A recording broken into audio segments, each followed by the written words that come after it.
ராஜாக்களின் முதலாம் புஸ்தகம் 12ஆம் அதிகாரம். ரெகோபெயாமை ராஜாவாக்கும்படி இஸ்ரவேலர் எல்லாரும் சீகேமுக்கு வந்திருந்தபடியால் அவனும் சீகேமுக்கு போனான். ராஜாவாகிய சாலமோனை விட்டு ஓடிப்போய் எகிப்திலே குடியிருந்த நேபாத்தின் குமாரனாகிய யெரொபெயாமோ எகிப்தில் இருக்கையில் இதை கேள்விப்பட்டான். அவர்கள் யெரொபெயாமுக்கு ஆள் அனுப்பி அவனை அழைப்பித்தார்கள். அவனும் இஸ்ரவேல் சபை அனைத்தும் வந்து ரெகோபெயாமை நோக்கி, உம்முடைய தகப்பன் பாரமான நுகத்தை எங்கள் மேல் வைத்தார். இப்போதும் நீர் உம்முடைய தகப்பன் சுமத்தின கடினமான வேலையையும் அவர் எங்கள் மேல் வைத்த பாரமான நுகத்தையும் லகுவாக்கும். அப்பொழுது உம்மை சேவிப்போம் என்றார்கள். அதற்கு அவன், நீங்கள் போய் 3 நாள் பொறுத்து என்னிடத்தில் திரும்பி வாருங்கள் என்றான். அப்படியே ஜனங்கள் போயிருந்தார்கள். அப்பொழுது ராஜாவாகிய ரெகோபெயாம் தன் தகப்பனாகிய சாலமோன் உயிரோடு இருக்கையில் அவன் சமூகத்தில் நின்ற முதியோரோடே ஆலோசனை பண்ணி, இந்த ஜனங்களுக்கு மறு உத்தரவு கொடுக்க நீங்கள் என்ன யோசனை சொல்லுகிறீர்கள் என்று கேட்டான். அதற்கு அவர்கள், நீர் இன்று இந்த ஜனங்களுக்கு சேவகனாகி அவர்களுக்கு இணங்கி அவர்கள் சொற்படி செய்து மறுமொழியாக நல்வார்த்தைகளை சொல்வீரானால் என்னாலும் அவர்கள் உமக்கு ஊழியக்காரராயிருப்பார்கள் என்றார்கள்.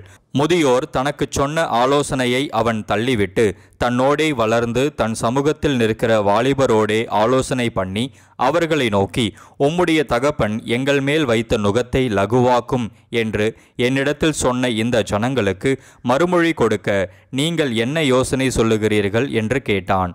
அப்பொழுது அவனோடே வளர்ந்த வாலிபர் அவனை நோக்கி, உம்முடைய தகப்பன் எங்கள் நுகத்தை பாரமாக்கினார், நீர் அதை எங்களுக்கு லகுவாக்கும் என்று உம்மிடத்தில் சொன்ன இந்த ஜனத்திற்கு நீர் சொல்ல வேண்டியது என்னவென்றால், என் சுண்டு விரல் என் தகப்பனாருடைய இடுப்பை பார்க்கிலும் பருமனாயிருக்கும்.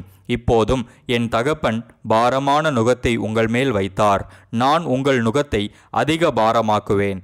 என் தகப்பன் உங்களை சவுக்குகளினாலே தண்டித்தார், நான் உங்களை தேள்களினாலே தண்டிப்பேன் என்று நீர் அவர்களோடு சொல்ல வேண்டும் என்றார்கள். 3ஆம் நாள் என்னிடத்தில் வாருங்கள் என்று ராஜா சொல்லியிருந்தபடியே யெரொபெயாமும் சகல ஜனங்களும் 3ஆம் நாளிலே ரெகோபெயாமிடத்தில் வந்தார்கள். ராஜா முதியோர் தனக்கு சொன்ன ஆலோசனையை தள்ளிவிட்டு வாலிபருடைய ஆலோசனையின்படியே அவர்களோடே பேசி, என் தகப்பன் உங்கள் நுகத்தை பாரமாக்கினார், நான் உங்கள் நுகத்தை அதிக பாரமாக்குவேன். என் தகப்பன் உங்களை சவுக்குகளினாலே தண்டித்தார், நான் உங்களை தேள்களினாலே தண்டிப்பேன் என்று ஜனங்களுக்கு கடினமான உத்தரவு கொடுத்தான். ராஜா ஜனங்களுக்கு செவி கொடாமற் போனான். கர்த்தர் சீலோனியனான அகியாவை கொண்டு நேபாத்தின் குமாரனாகிய யெரொபெயாமுக்கு சொன்ன தம்முடைய வார்த்தையை உறுதிப்படுத்தும்படி கர்த்தரால் இப்படி நடந்தது. ராஜா தங்களுக்கு செவி கொடாததை இஸ்ரவேலர் எல்லாரும் கண்டபோது ஜனங்கள் ராஜாவுக்கு மறு உத்தரவாக, தாவீதோடே எங்களுக்கு பங்கேது, ஈசாயின் குமாரனிடத்தில் எங்களுக்கு சுதந்திரம் இல்லை. இஸ்ரவேலே, உன் கூடாரங்களுக்கு போய்விடு, இப்போது தாவீதே உன் சொந்த வீட்டை பார்த்துக்கொள் என்று சொல்லி இஸ்ரவேலர் தங்கள் கூடாரங்களுக்கு போய்விட்டார்கள். ஆனாலும் யூதாவின் பட்டணங்களிலே குடியிருந்த இஸ்ரவேல் புத்திரர் மேல் ரெகோபெயாம் ராஜாவாயிருந்தான். பின்பு ராஜாவாகிய ரெகோபெயாம் பகுதி விசாரிப்புக்காரனாகிய அதோராமை அனுப்பினான். இஸ்ரவேலர் எல்லாரும் அவனை கல்லெறிந்து கொன்றார்கள். அப்பொழுது ராஜாவாகிய ரெகோபெயாம் தீவிரமாய் இரதத்தின் மேல் ஏறி எருசலேமுக்கு ஓடிப்போனான். அப்படியே இந்நாள் வரைக்கும் இருக்கிறபடி இஸ்ரவேலர் தாவீதின் வம்சத்தை விட்டு கலகம் பண்ணி பிரிந்து போயிருக்கிறார்கள். யெரொபெயாம் திரும்பி வந்தான் என்று இஸ்ரவேலருக்கெல்லாம் கேள்வியான போது அவனை சபையினிடத்தில் அழைத்தனுப்பி அவனை சமஸ்த இஸ்ரவேலின் மேலும் ராஜாவாக்கினார்கள். யூதா கோத்திரம் மாத்திரமே அன்றி வேறொருவரும் தாவீதின் வம்சத்தை பின்பற்றவில்லை. ரெகோபெயாம் எருசலேமுக்கு வந்தபோது இஸ்ரவேல் வம்சத்தாரோடே யுத்தம் பண்ணவும் ராஜ்யத்தை சாலமோனின் குமாரனாகிய தன்னிடமாக திருப்பிக் கொள்ளவும் யூதா வம்சத்தார் பென்யமீன் கோத்திரத்தார் அனைவரும் ஆகிய தெரிந்து கொள்ளப்பட்ட யுத்த வீரர் 180,000 பேரை கூட்டினான்.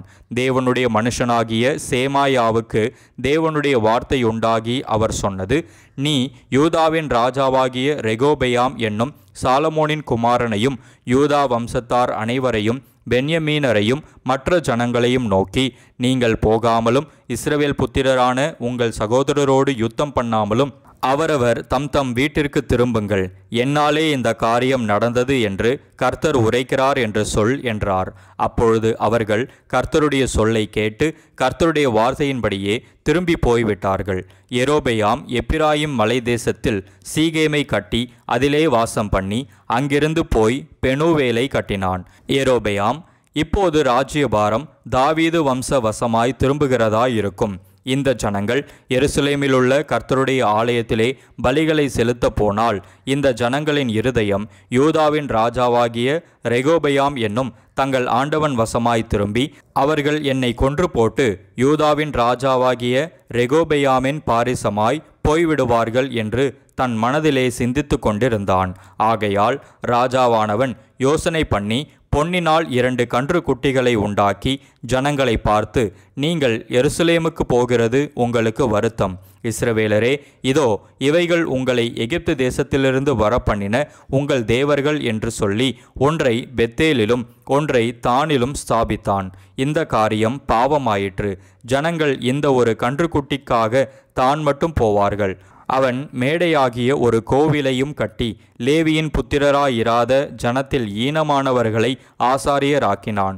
யூதாவில் ஆசரிக்கப்படும் பண்டிகை கொப்பாக 8ஆம் மாதம் 15ஆம் தேதியிலே யெரொபெயாம் ஒரு பண்டிகையையும் கொண்டாடி பலிபீடத்தின் மேல் பலியிட்டான்.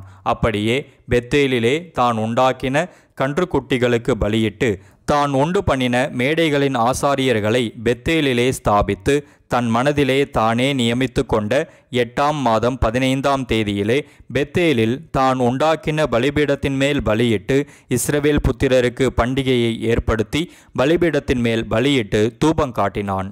ராஜாக்களின் முதலாம் புஸ்தகம் 13ஆம் அதிகாரம். யெரொபெயாம் தூபங்காட்ட பலிபீட தண்டையிலே நிற்கையில், இதோ தேவனுடைய மனுஷன் ஒருவன் கர்த்தருடைய வார்த்தையின்படியே யூதாவிலிருந்து பெத்தேலுக்கு வந்து அந்த பலிபீடத்தை நோக்கி, பலிபீடமே பலிபீடமே, இதோ தாவீதின் வம்சத்தில் யோசியா என்னும் பேருள்ள ஒரு குமாரன் பிறப்பான். அவன் உன்மேல் தூபங்காட்டுகிற மேடைகளின் ஆசாரியர்களை உன்மேல் பலியிடுவான். மனுஷரின் எலும்புகளும் உன்மேல் சுட்டெரிக்கப்படும் என்பதை கர்த்தர் உரைக்கிறார் என்று கர்த்தருடைய வார்த்தையை கூறி அன்றைய தினம் அவன் ஒரு அடையாளத்தையும் சொல்லி, இதோ இந்த பலிபீடம் வெடித்து அதன் மேலுள்ள சாம்பல் கொட்டுண்டு போம். கர்த்தர் உரைத்ததற்கு இதுவே அடையாளம் என்றான். பெத்தேலில் இருக்கிற அந்த பலிபீடத்திற்கு எதிராக தேவனுடைய மனுஷன் கூறின வார்த்தையை ராஜாவாகிய யெரொபெயாம் கேட்டபோது, அவனை பிடியுங்கள் என்று தன் கையை பலிபீடத்திலிருந்து நீட்டினான். அவனுக்கு விரோதமாய் நீட்டின கை தன்னிடமாக முடக்கக்கூடாதபடிக்கு மரத்து போயிற்று. தேவனுடைய மனுஷன் கர்த்தருடைய வார்த்தையால் குறித்திருந்த அடையாளத்தின்படியே பலிபீடம் வெடித்து சாம்பல் பலிபீடத்திலிருந்து கொட்டுண்டு போயிற்று. அப்பொழுது ராஜா தேவனுடைய மனுஷனுக்கு பிரதியுத்தரமாக, நீ உன் தேவனாகிய கர்த்தருடைய சமூகத்தை நோக்கி வேண்டிக் கொண்டு என் கை முன்போல் இருக்கும்படிக்கு எனக்காக விண்ணப்பம் பண்ண வேண்டும் என்றான். அப்பொழுது தேவனுடைய மனுஷன் கர்த்தருடைய சமூகத்தை நோக்கி வருந்தி விண்ணப்பம் செய்தான். ராஜாவின் கை முன்னிருந்தபடி சீர்பட்டது. அப்பொழுது ராஜா தேவனுடைய மனுஷனை நோக்கி, நீ என்னோடே கூட வீட்டுக்கு வந்து இளைப்பாறு, உனக்கு வெகுமானம் தருவேன் என்றான். தேவனுடைய மனுஷன் ராஜாவை நோக்கி, நீர் எனக்கு உம்முடைய வீட்டில் பாதி கொடுத்தாலும் நான் உம்மோடே வருவதும் இல்லை, இந்த ஸ்தலத்தில் அப்பம் புசிப்பதும் இல்லை, தண்ணீர் குடிப்பதும் இல்லை. ஏனென்றால் நீ அப்பம் புசியாமலும் தண்ணீர் குடியாமலும் போன வழியாய் திரும்பாமலும் இருவென்று கர்த்தர் தம்முடைய வார்த்தையால் எனக்கு கட்டளையிட்டிருக்கிறார் என்று சொல்லி அவன் பெத்தேலுக்கு வந்த வழியாய் திரும்பாமல் வேறு வழியாய் போய்விட்டான். கிழவனான ஒரு தீர்க்கதரிசி பெத்தேலிலே குடியிருந்தான். அவன் குமாரர் வந்து தேவனுடைய மனுஷன் அன்றைய தினம் பெத்தேலிலே செய்த எல்லா செய்கைகளையும் அவன் ராஜாவோடே சொன்ன வார்த்தைகளையும் தங்கள் தகப்பனுக்கு அறிவித்தார்கள். அப்பொழுது அவர்கள் தகப்பன் அவன் எந்த வழி போனான் என்று அவர்களை கேட்டான். யூதாவிலிருந்து வந்த தேவனுடைய மனுஷன் போன வழி இன்னதென்று அவன் குமாரர் பார்த்திருந்தபடியால் அவன் தன் குமாரருடனே கழுதையின் மேல் சேணம் வைத்து கொடுங்கள் என்றான். அவர்கள் கழுதையின் மேல் சேணம் வைத்து கொடுத்த பின் அவன் அதன் மேல் ஏறி தேவனுடைய மனுஷனை தொடர்ந்து போய் ஒரு கர்வாலி மரத்தின் கீழ் உட்கார்ந்திருக்கிற அவனை கண்டு, யூதாவிலிருந்து வந்த தேவனுடைய மனுஷன் நீர்தானா என்று அவனை கேட்டதற்கு அவன் நான் தான் என்றான். அப்பொழுது அவனை நோக்கி, என்னோடே வீட்டுக்கு வந்து அப்பம் புசியும் என்றான். அதற்கு அவன், நான் உம்மோடே திரும்பவும் உம்மோடே உள்ளே போகவும் மாட்டேன். இந்த ஸ்தலத்திலே உம்மோடே நான் அப்பம் புசிக்கவும் தண்ணீர் குடிக்கவும் மாட்டேன். ஏனென்றால் நீ அப்பம் புசியாமலும் அங்கே தண்ணீர் குடியாமலும் நீ போன வழியாய் திரும்பி வராமலும் இரு என்று கர்த்தருடைய வார்த்தை எனக்கு உண்டாயிருக்கிறது என்றான். அதற்கு அவன், உம்மைப் போல நானும் தீர்க்கதரிசிதான். அவன் அப்பம் புசித்து தண்ணீர் குடிக்க நீ அவனை திருப்பி உன் வீட்டுக்கு அழைத்து கொண்டு வா என்று ஒரு தூதன் கர்த்தருடைய வார்த்தையாக என்னோடே சொன்னான் என்று அவனிடத்தில் போய் சொன்னான். அப்பொழுது அவன் இவனோடே திரும்பி போய் இவன் வீட்டிலே அப்பம் புசித்து தண்ணீர் குடித்தான். அவர்கள் பந்தியில் உட்கார்ந்திருக்கிற போது அவனை திருப்பி கொண்டு வந்த தீர்க்கதரிசிக்கு கர்த்தருடைய வார்த்தை உண்டானதினால் அவன் யூதாவிலிருந்து வந்த தேவனுடைய மனுஷனை பார்த்து சத்தமிட்டு, உன் தேவனாகிய கர்த்தர் உனக்கு கற்பித்த கட்டளையை நீ கைக்கொள்ளாமல் கர்த்தருடைய வாக்கை மீறி அப்பம் புசிக்கவும் தண்ணீர் குடிக்கவும் வேண்டாம் என்று அவர் விலக்கின ஸ்தலத்திற்கு நீ திரும்பி அப்பம் புசித்து தண்ணீர் குடித்தபடியினால் உன்னுடைய பிரேதம் உன் பிதாக்களின் கல்லறையிலே சேருவதில்லை என்று கர்த்தர் சொல்லுகிறார் என்றான். அவன் போஜனபானம் பண்ணி முடிந்த பின்பு அந்த தீர்க்கதரிசியை திருப்பி கொண்டு வந்தவன் அவனுக்கு கழுதையின் மேல் சேணம் வைத்து கொடுத்தான். அவன் போன பிற்பாடு வழியிலே ஒரு சிங்கம் அவனுக்கு எதிர்பட்டு அவனை கொன்று போட்டது. அவன் பிரேதம் வழியிலே கிடந்தது. கழுதை அதன் அண்டையிலே நின்றது. சிங்கமும் பிரேத தண்டையிலே நின்றது. அந்த வழியே கடந்து வருகிற மனுஷர் வழியிலே கிடக்கிற பிரேதத்தையும் பிரேத தண்டையிலே நிற்கிற சிங்கத்தையும் கண்டு கிழவனான தீர்க்கதரிசி குடியிருந்த பட்டணத்திலே வந்து சொன்னார்கள். அவனை வழியிலிருந்து திரும்ப பண்ணின தீர்க்கதரிசி அதை கேட்டபோது அவன் கர்த்தருடைய வாக்கை மீறின தேவனுடைய மனுஷன்தான். கர்த்தர் அவனுக்கு சொன்ன வார்த்தையின்படியே கர்த்தர் அவனை ஒரு சிங்கத்திற்கு ஒப்பு கொடுத்தார். அது அவனை முறித்து கொன்று போட்டது என்று சொல்லி தன் குமாரரை நோக்கி, எனக்கு கழுதையின் மேல் சேணம் வைத்து கொடுங்கள் என்றான். அவர்கள் சேணம் வைத்து கொடுத்தார்கள். அப்பொழுது அவன் போய் வழியிலே கிடக்கிற அவன் பிரேதத்தையும் பிரேத தண்டையிலே கழுதையும் சிங்கமும் நிற்கிறதையும் கண்டான். அந்த சிங்கம் பிரேதத்தை தின்னவும் இல்லை, கழுதையை முறித்து போடவும் இல்லை.